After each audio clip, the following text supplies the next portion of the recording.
Welcome to E-Pathshala lecture series on computer science. In this module on data analytics, we will be discussing about sampling and various sampling techniques that might be useful for analytics. So, the objectives of this module are: first we will be understanding the basics of sampling techniques, followed by how sampling techniques may be applied in analytical environment. Then we will know the importance of resampling whenever sampling techniques bring out some failure in terms of the analysis, and finally we will be knowing the various techniques or methodologies associated with resampling. So, first let us start with a sample and then understand what are samplings and sampling techniques. So, fundamentally when we are trying to do an analysis, we need to take the data set and then do the analysis over the entire data set. But practically speaking, when we are dealing a data set and the volume of the data set is so large, running the analysis over the large data set sometimes becomes not feasible or sometimes may be proving inefficient. Therefore, what is that we need to do is, we need to take a smaller section of the data set that might represent the whole set and then run our analysis over the smaller set. So, the smaller set that we use for doing the analysis will be treated as a sample. So, sample is nothing but a subset of the original population. So, the original population will represent the original data set. So, a sample is a smaller collection of units from a population which is used to determine truths about that population. So, this was defined by Field in 2005. Now, why do we require sample? As I already mentioned, whenever we are making use of sample, the amount of time and the amount of effort and the cost that we are spending towards running our analysis will be reduced greatly, and the results that we get will be providing certain level of accuracy that will be matchable with respect to the entire population set. So, that is the reason why we need sample. Actually, there are three factors that might affect sampling. The first factor is sampling procedure, the second factor is sample size, and the third factor is the response or the participation. Now, the sampling procedure that we follow might bring in lot of differences in terms of the data that we are trying to analyze, and therefore, we need to choose a proper sampling procedure for selecting the data set for our analysis. Secondly, the sample size. The sample size that we choose must be large enough such that it represents the entire population. And finally, all instances, whether they are covered or whether they actually participate in the sample, because when we are doing an analysis, certain data which might be of interest to our analysis might not have been included or might not participate in the sample that we have collected. Therefore, to what extent the data really participate or the instances really participate in our sample is going to be key factor. Now, when we are trying to make use of sample, where all we cannot make use of sample? Whenever we want to run the analysis over the entire data, then we should not collect sample and then run the analysis over the sample set. So, there we need to make use of the entire data set. In some scenario, we may be having the capability to handle the entire data set. Also, we may be having the infrastructure to work on the entire data set. So, in such scenario, we need not compromise the analysis by choosing a smaller section of the original data set. And the third scenario is whenever we want a high response in terms of our analysis and the results of our analysis, there we should not make use of samples. So, what is that we are trying to conclude here is, whenever we have the capability to handle voluminous data, then it is better to handle the entire data rather than depending on samples. But practically speaking, from a researcher's perspective or from an academician perspective or from say an individual who is not associated to such an high end or high computing capability environment, there people need to depend on sampling. Only then they can use a subset of the original data and then run the analysis over the subset, thereby they can come to good conclusions. So, what exactly is sampling? So, sampling is actually the procedure or process by which we select representatives of the original set. So, it is the main technique which is employed for data selection. Now, where exactly the sampling will be used is, sampling can be often used before the analysis as well as after the analysis. So, whenever we are collecting the data, at that point of time itself we can depend on sampling, or after running our analysis, based on the results we can do the analysis and then accordingly we can conclude. So, sampling and the analysis associated with sampling may be done before the analysis as well as after the analysis. So, sampling is used in data mining as well as in analytics, because the processing of the entire data set sometimes proves to be time consuming as well as very costly. Therefore, we need to depend on sampling for reducing the time for our analysis as well as for reducing the cost that is spent towards running the analysis on the entire volume of data. So, key principle for effective sampling is as follows. Using a sample, what is that we need to take care of is the sample that we have selected will work almost as well as using the entire data sets. When this is true is when the sample that we have selected actually represents the whole data set. So, whenever we are choosing a sample, we should see to that it is a representative, and if it has exactly the same property which is exhibited by the whole set, only then sampling will be very effective, and hence we can do our analysis very effectively. For example, take a look at this diagram. So, in this diagram you have some 800 pixel points. Assume this to be the original data point. Now, when I want to run an analysis, instead of running on all these 8000 points of data, you can even consider this as a pixel points. So, instead of running our analysis on the entire 8000 data points, what is that we can do is we can choose a sample. So, here when we are choosing the sample, see to that we choose a subset of the original data. So, we are choosing 2000 points, which is going to be a subset of this 8000 points, and we should also see to that the samples that we collect should exhibit the property of the whole set. So, now when you compare these two diagrams, you may find the second diagram almost represents the first diagram, and now we can even go for some more reduction of the sample set that we have collected.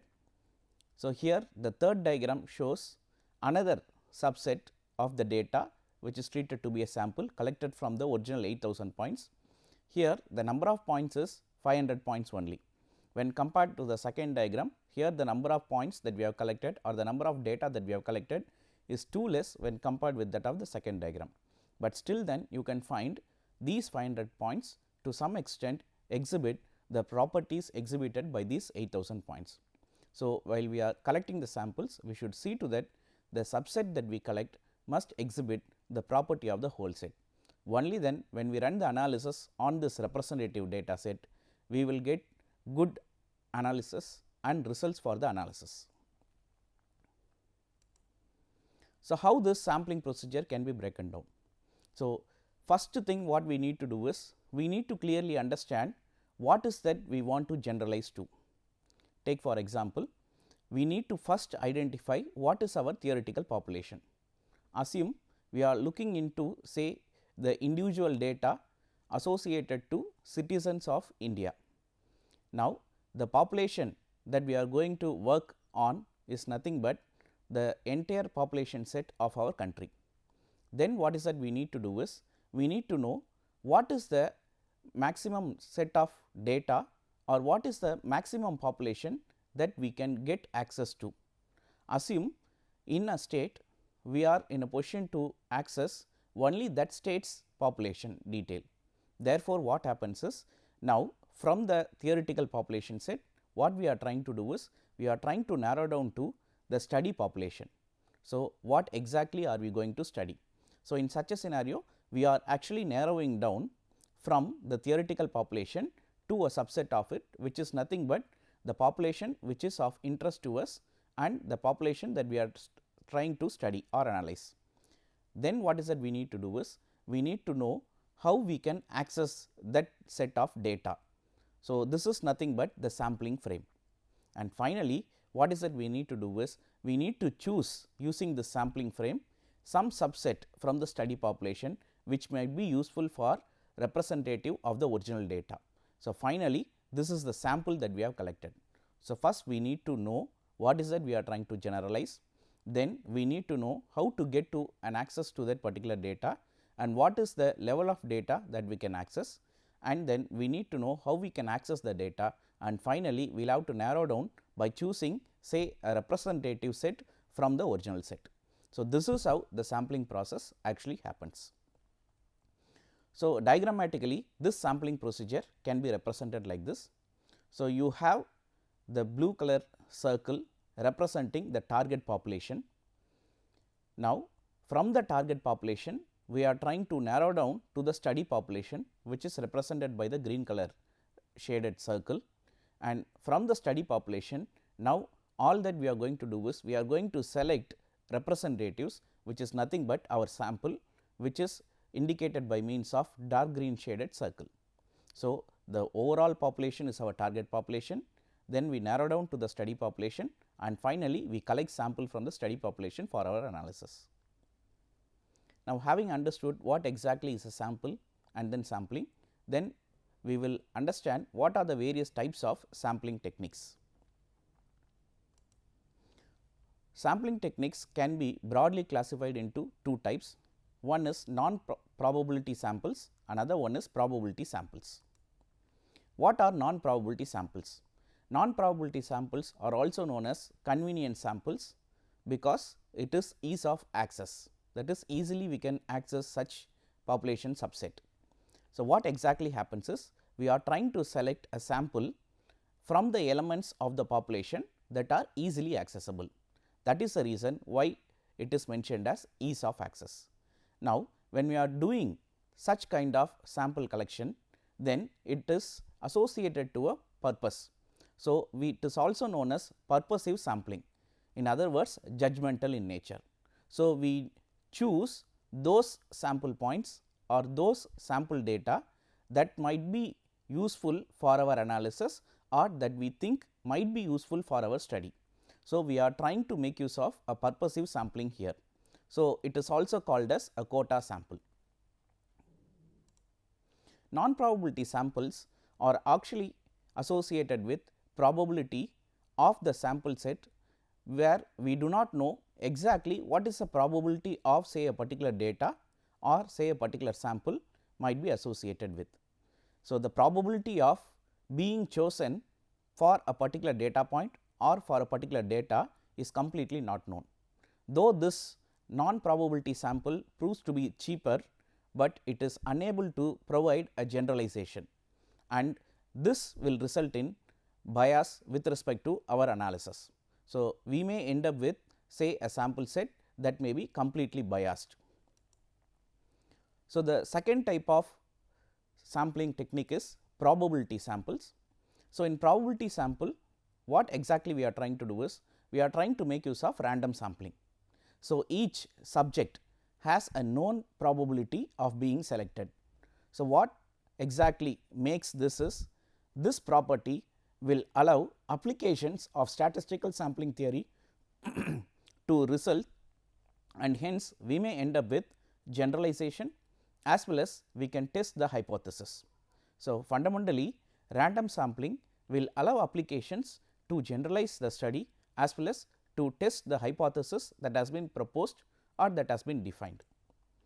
Now, of these two sampling techniques, which one might be very effective or which one might be suiting best for analytics? Naturally, probability samples are the best for analytics. Now, why this is best for analytics is because it will ensure representativeness and the precision and accuracy of the final analysis and results will be very good.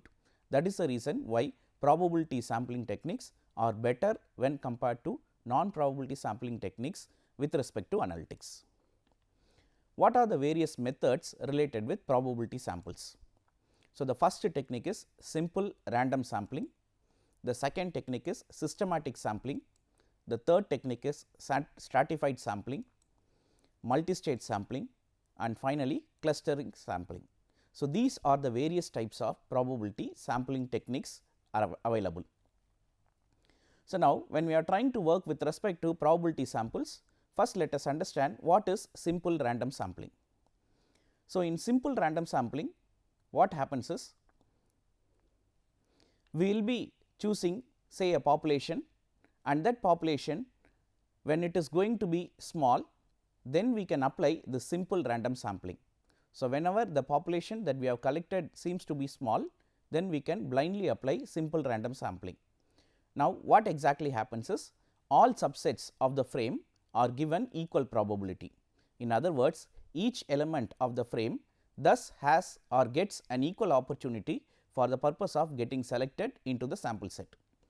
It actually provides for greatest number of positive samples. In other words, this is actually done by assigning a number to each unit in the sampling frame.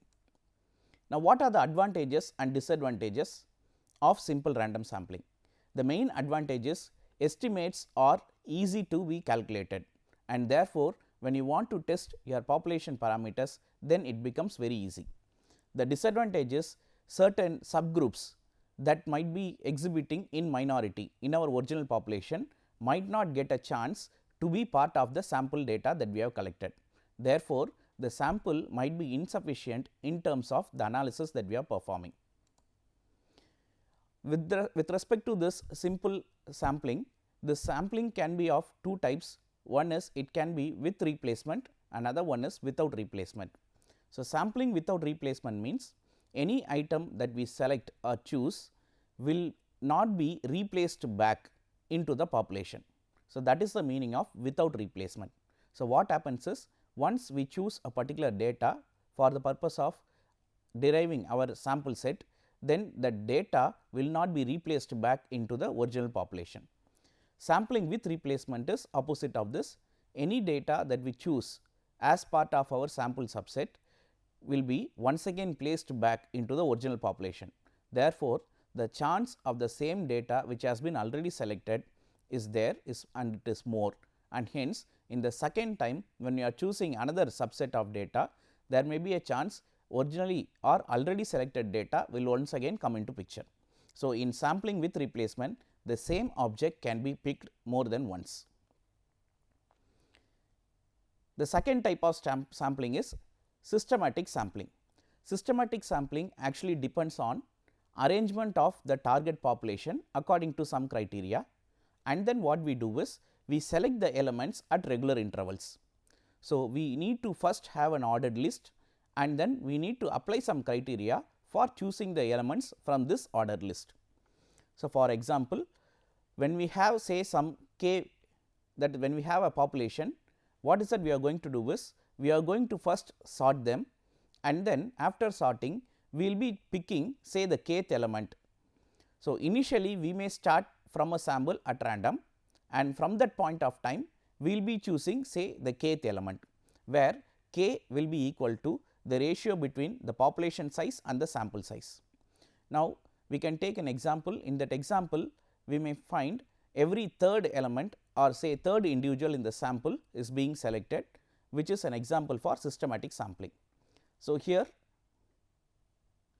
from this diagram you can find say some set of individuals who belong to the original population. Now, initially we start with say a particular individual from the original population, and from there afterwards we will be selecting the every third individual.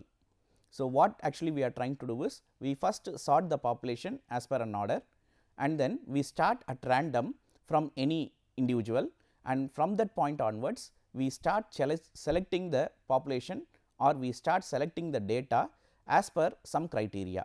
So, here in this example we are choosing the individual by skipping every two individuals next to the individual whom we have already selected. Now, what are the advantages and disadvantages? Advantages: the sampling becomes easy and we can easily select the sample set, and this is suitable for sampling frame which can be identified very easily, and sample evenly spread over entire reference population. Therefore, sampling and collecting the subset becomes a very easy procedure in case of the systematic sampling. What are the disadvantages? Sample may be biased if some hidden periodicity is exhibited by the original population. So, therefore, what happens is, when we are trying to choose an individual, because of that hidden periodicity, the sample might not represent say the original population's property, and it becomes difficult to access the precision of estimate from one survey to another survey, because in each and every sample that we derive, we may end up with biased sample set, and hence we may not end up with good precision for the purpose of doing the analysis. The next type of sampling is stratified random sample. In stratified random sample, what we do is we divide the population into 2 or more groups, and then we make use of a policy for the purpose of selecting say samples or representatives from those partitions. The partitions are called as strata. So, from each and every stratum, what we do is we consider each and every stratum as an individual or independent population, and then different sampling procedures or methodologies may be used for choosing representatives from these strata. So, an example is given here. So, you initially start with a list of clients, then what we do is we partition this original data or population based on a constraint. The constraint is say for example, a geographical location. So, the clients are partitioned into 3 strata. So, these strata are decided based on the location. So, clients related with Tamil Nadu state, clients related with Kerala state, and then clients related with Karnataka state. So, these 3 are treated to be the strata. Then we may be applying any procedure for the purpose of picking representative from these stratums. So, from each and every strata we collect individuals or representatives, which will be the final sample which we are going to make use for our analysis. What are the drawbacks related with stratified sampling? First, the sampling frame of the entire population has to be prepared separately for each and every stratum. This is going to be one of the difficult tasks, because if the number of strata is too large, then we need to end up with different sampling strategy or sampling frame. And secondly, when we are examining, there may be multiple criteria satisfying variables. Some of the variables may be related and some of the variables may not be related. Therefore, the examining criteria may be related to few variables and might not be related to few other variables. Therefore, what happens is we may end up with a complicated design. Because of this complicated design, we require a large sample, or we may end up with say a very smaller subset of the data which may not be useful for our analysis, and hence we need to move towards collection of larger sample when compared with that of the other methods. The last type of sampling is cluster sampling. So, in cluster sampling, what exactly we do is we actually have a group, and within the group we find the data points or the data close to each other in terms of say some sort of relationship. So, they exhibit certain relationship that bring them close together. So, that group will be considered as a cluster. So, what we are trying to do is we are trying to identify groups, and then from those groups we will be selecting the representatives. Actually speaking, this clustering sample seems to be similar with respect to the stratified sampling, but there are lot of differences. In the forthcoming slide, we will discuss what are the differences. So, this diagram actually provides you an idea of how cluster sampling is happening. So, assume all the houses over here is the original population of data. Then what we do is we group these houses based on say region specific information. So, the green color lines or curves over here indicates the boundaries related with the various groups. So, we end up with 5 sections. So, section 1 till section 5 indicate 5 groups that has been formed. Then from each and every of this group we may collect samples. We may collect only, because we may choose samples from say few of the sections, and we need not select samples from all these groups. That is actually one important point that will help us in clearly knowing the differences between stratified sampling and cluster sampling.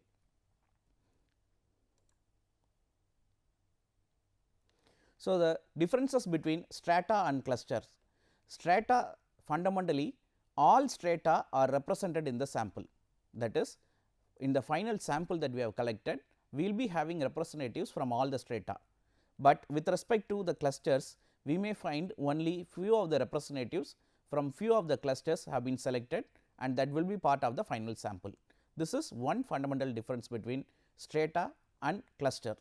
The second difference is, when we are looking with respect to stratified sampling, elements within the strata are internally homogeneous. Homogeneous here in the sense, within that group the points or the sample data or the representatives will be similar, but with respect to cluster sampling, elements within clusters are internally heterogeneous, that is they are different. So, these are the various parameters with which we can understand the differences between stratified sampling and clustering sampling. What are the advantage and disadvantage of clustering sampling? So, the advantage is it reduces the cost, because in stratified sampling we need to prepare the sampling frame for each and every stratum, which is greatly reduced in terms of this cluster sampling. The main drawback of cluster sampling is sampling error is higher, because when we are choosing the samples only from few of the cluster, naturally the samples that you have selected might be biased, and therefore, it will result in sampling error. So, these are the various sampling techniques which might be useful for analytics. So, when we are trying to do an analysis over a voluminous data, we can decide on which particular sampling technique might be useful for selecting the population, and accordingly we can run the analysis over the selected population set. The second important part of this module is statistics. Now, why do we need to know about or discuss about statistics in this module is, we need to analyze the data, and when we want to analyze the data, we can define various statistical metrics with which we can understand the original data set. Say when we have Si, say a random variable associated to a data point xi, then we can always define a function theta cap which always provides the relation between the various random variables. So, what we are trying to do is, for the overall population parameter, we are trying to make use of a statistic that will estimate, say, the important features about that population. So, we are trying to make use of a statistic whose value will estimate the population parameters, and this value is called as point estimate, and statistic is called as an estimator of the parameter. So, fundamentally we can make use of a statistic value to determine or to understand exactly what a population or say original data set is trying to exhibit. So, few examples of sample statistics: single population mean, where the population standard deviation is known. We have single population mean mu, where we have an unknown population standard deviation. Single population proportion, differences in the means, differences in proportions, odd ratio or also known as risk ratio, correlation coefficient and regression coefficient. Here odds ratio or risk ratio is fundamentally what is the extent to which the presence or absence of certain features or properties in a data might affect, say, the presence or absence of features in, say, the subset. So, you can take two different variables x and y. Certain features which is available in x might not be available in y. So, to what extent the presence of one feature in x affects, say, the presence or absence of another feature in y. This is what is fundamentally defined by this odds ratio. Frequency and mode. Frequency and mode are two important attributes which are used for identifying certain properties that are exhibited by the sample set. So, frequency of an attribute value is fundamentally the percentage of time the value exactly appears in the sample set. For example, let us consider an attribute gender, and the gender can take two values, male and female. So, when we find, say, a particular value, for example, female has occurred 50% of the time, then the frequency of, say, gender with respect to the value female is equal to 50%. Or for example, if there are 100 records, if it is occurring 50 times, then the frequency count will be 50. Mode of an attribute is the most frequent attribute value. So, whichever attribute value has occurred in majority or many number of time, that particular value will be considered as the mode. So, the notion of frequency and mode are very closely associated with categorical data. Now, when we are trying to work with respect to non-categorical data, for example, say a continuous data, then we cannot make use of say the notion of frequency or node, then we will have to bring in the notion called percentile.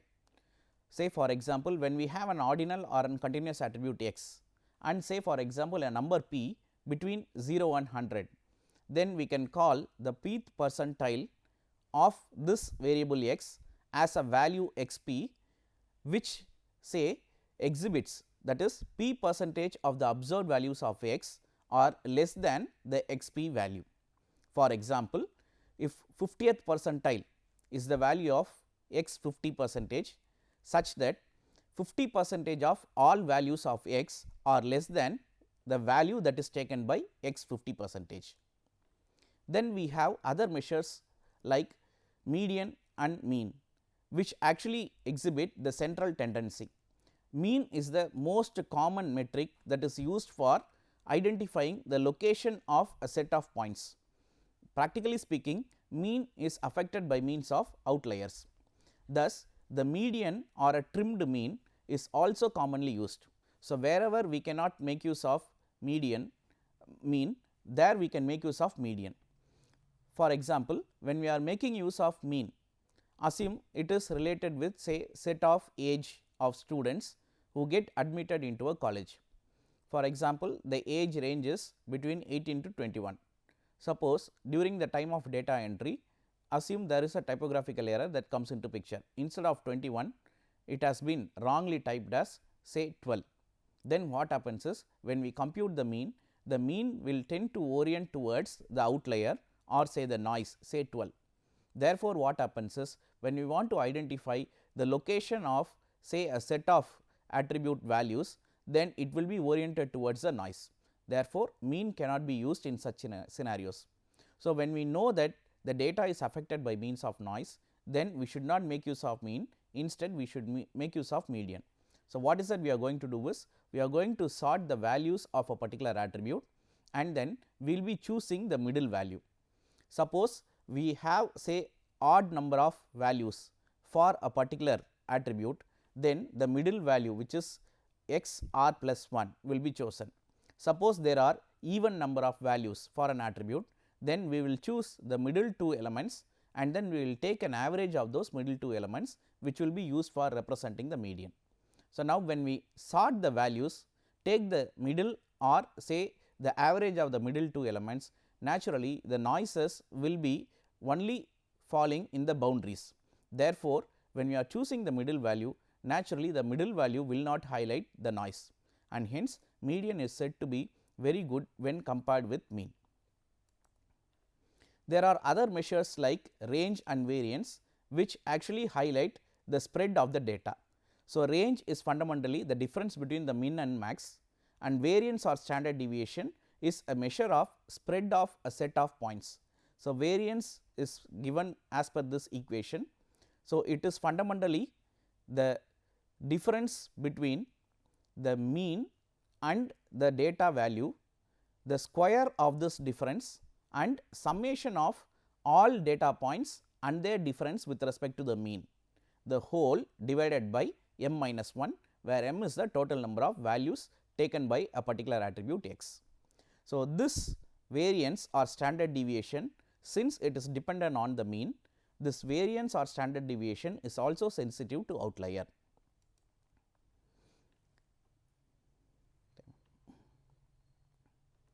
So, to summarize,